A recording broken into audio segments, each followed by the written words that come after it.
Bună seara! Bine ați venit pe canalul meu. Avem un unboxing din catalogul 8 Avon 2022.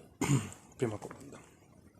Mi-am adus 16 cataloge, 25 de mostre de la Faraway Splendoria, ce va apărea în septembrie. Așa. Dacă suntem aur, platină sau diamant, ne-a trimis luna asta Avon astea două și astea cu doar 15 lei. Și miros superb și așa. Eu mi-am adus asta în jur de 8 lei, 9 lei, dar foarte fain. Spumante, șampon pentru mama, 2 bucăți. Și mergem. Asta e, da, august.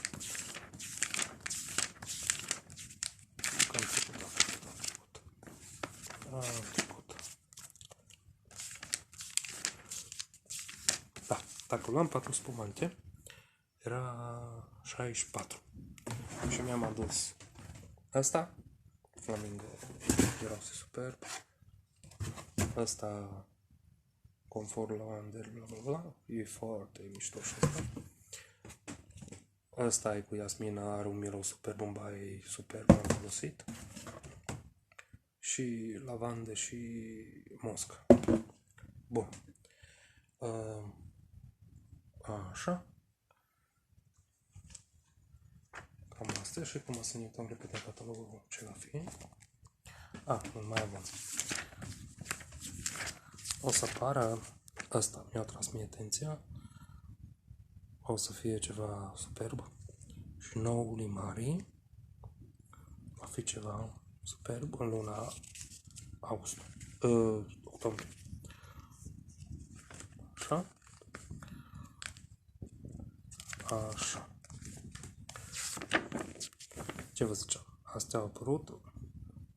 Pac, vedeți? Și 44 puteți la setă. Dar eu mi le-au trimis. Dacă suntem mai, vedeți, ăsta alea. Bun.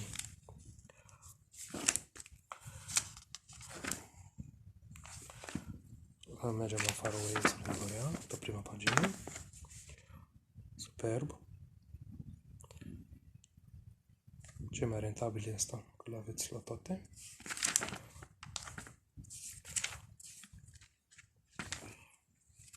Mergem la gama masculină, că aia pe mine mă interesează întotdeauna. Săpunul ăsta e foarte fain, eu l-am testat, e superb. Va fi Eonpur, asta va fi superb. Asta e ceva nou. Aici, eu asta îl folosesc pe Dr. Barberity, superb. Asta le folosește fratele meu, sunt mișto.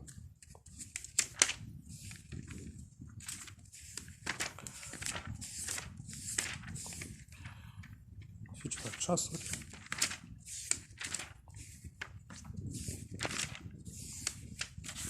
Asta îl folosesc pe Perine, chiar super.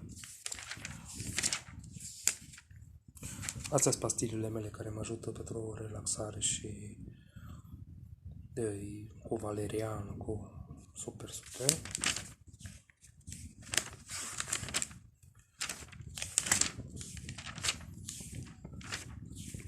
Și cam atât.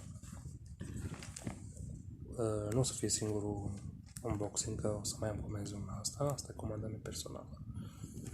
Vă doresc o seară frumoasă și să ne revedem cu bine. Mulțumesc că m-ați urmărit. Pupici din partea lui Zoli. O seară faină.